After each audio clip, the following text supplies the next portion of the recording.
Health Secretary Robert F. Kennedy Jr. announced last week new dietary guidelines that make a notable change to the country's prior guidance we grew up with for sure. That's right. It looks completely opposite. The food pyramid has been flipped and it is putting an emphasis on protein and dairy.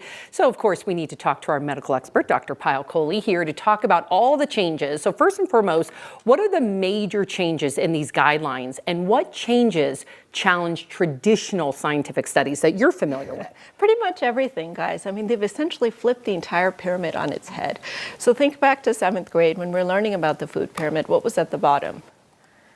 Fruits and vegetables and whole grains, right? They kept the fruits and vegetables, but they got rid of whole grains. Instead, now what do they have on there? A picture of red meat, a stick of butter, and they want you to cook in beef tallow. So this is really very, very far against many of the things that we've seen in science, which is that high amounts of saturated fat cause cancer and they cause heart disease.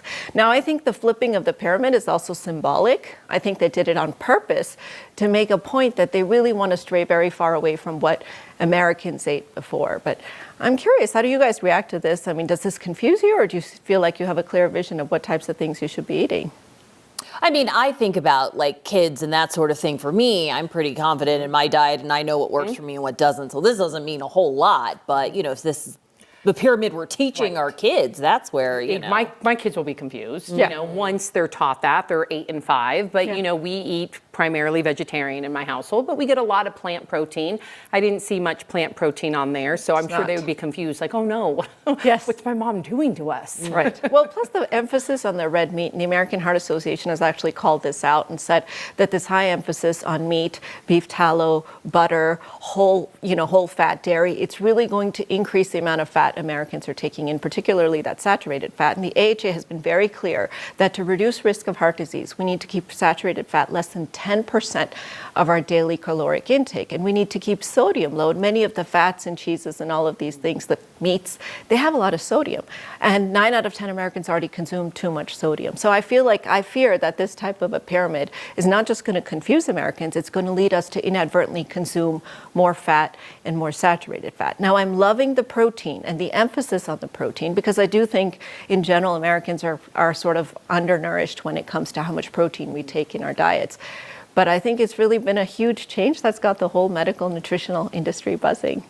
Why would they do this? I mean, is there any, let me ask this way, is there any like scientific medical reason to do a whole flipperoo switcheroo thing? Okay, so let's talk about the good things that they brought out based on the science, and then we'll talk about the bad things. So there's been no new science whatsoever to prompt this change. It's just the administration saying, we believe this, and we believe that the saturated fat science is highly politicized, is what RFK Jr. said. So they've essentially discarded that whole body of evidence, which has been around for decades, and the AHA, the American Heart Association, has not, neither has the American Medical Association. Now, I do want to commend them because they did something that the American dietary guidelines have never done, which is to completely say eliminate ultra-processed food from your diet. They also launched a war on sugary beverages and on sodium, and he talks about how you want to eat real food because food is medicine. And these are all concepts, I think, that have not been emphasized enough in the prior guidelines. And if you look at that old pyramid, at the very top of it, it actually did have sodium and sugary beverages and those types of things, which these guidelines are really saying to eliminate altogether, in addition to food dyes. So I think there's good and there's bad, but I don't believe there's new science. I think this is a perversion of the science that exists by emphasizing too much protein. And we have less than 30 seconds, but really quickly, alcohol, did he comment on that as well? So this is the other thing they did that nobody's ever done before. They took away the alcohol limits, knowing that the Surgeon General has put limits on alcohol, gave a warning. They said alcohol is a social lubricant. That is not the correct way to look at alcohol. The message for Americans, no amount of alcohol is safe. If you're going to consume it in extreme moderation. They also made some comments about breastfeeding, saying that it's okay to breastfeed beyond the age of 2, which makes me nervous for creating food allergies for kids.